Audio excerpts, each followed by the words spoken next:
अरे आज लखराव पोखरा का मेला है पगली। मेला जात हुआ तो पहले ना बतावे के। तोके कुल बताए के करी। सुना एक ठीक चीज चाहत रहला। तोर हरदम घटला रहला कुछ न कुछ, जब देखा तब कपारे पे कचर कचर। अब तनी से सुना ना। तू आज अपन सुनाई ले। वही मेलवा में से ना गुरैया जलेबी लेते आया।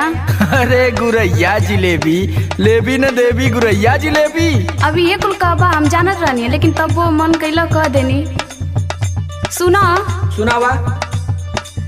गुरही जलेबी अभी चाय पिया मेलावा में। ऐसा न कि एडीआर से और संदीप राज से मंगवा ले, ठीक है ना, हमारे टाइम ना। ले आई हा गरम में छनात होई तेलावा में, ले आई हा गरम में छनात होई तेलावा में। गुरही जलेबी अभी चाय पिया मेलावा में।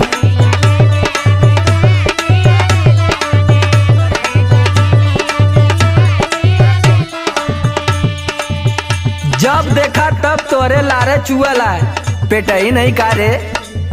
चुअता पानी लरी कोर भैलू धनिया।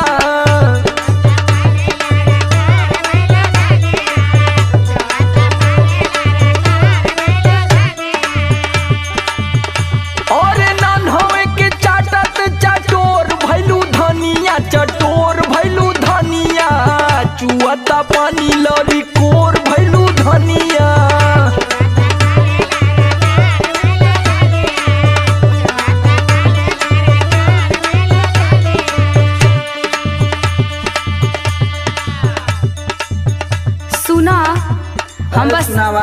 हम बस अपने खातिर थोड़ो मांगतानी कि इतना बहुत तेज फुदकत बड़ा। तब क्या करे खातिर मांगत तू? हम सबके खातिर न कहतारी, कुछ न कुछ सबके बदे न कहतारी, बस हमरे सुनाता। सबका ठिका ले ले तू। अरे काहे न, परिवार चलावे के बाद तो ठिका ले के पड़ी न। सुना सुनावा। अम्मा जी के लिहा पकौड़ी, बाबू जी के केला।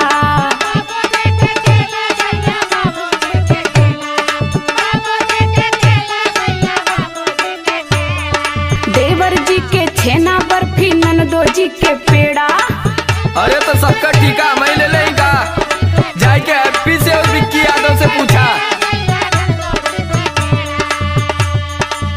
जब बाबा चौले रही हा भीड़िया के रेलावा में, भीड़िया के रेलावा में। गुरही जलेबिया भी चाय पिया मेलावा में।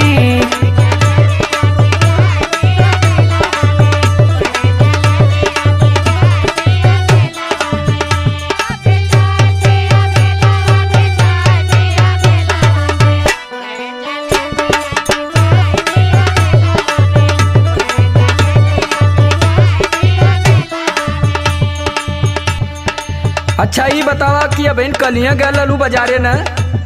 हाँ वो तो गईले रही। किसिम किसिम का कुल खाए के इलू है, तबले आज तोरे फिर लगल बढ़िया है भूख। अलिया न देता कि लगला बने। जब हम बने लगल तो वहाँ छने लगी न। हंसी हंस के गोलगप्पा खैलू काल्हे साथ बाजारे। अब इन रात भर आई माई चिल्लैली है कि पेट दुखाता पेट दुखाता। फिर होल भी अनवा जिलेबी चाहे लगल तोके।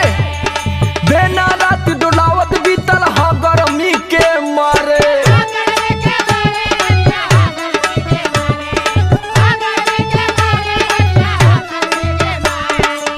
खाए के फिर जोरा जोर कैलू धनिया, यार जोर कैलू धनिया। चुआता पानी लरी कोर भैलू धनिया।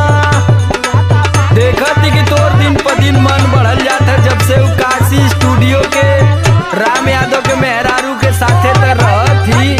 तो रो पेट में हरदम आगे फूकत है।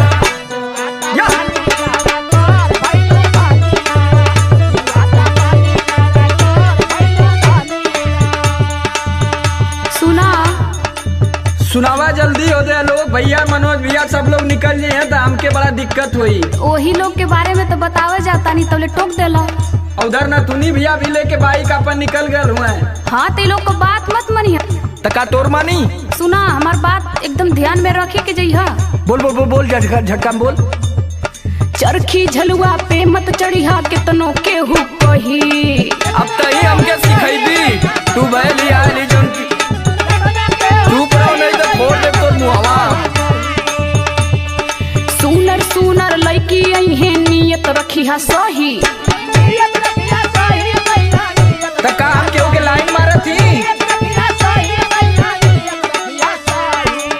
समर आलोक ना भुलाई जइहा खेलावा, भुलाई जइहा खेलावा में गुरही जले बिया बिच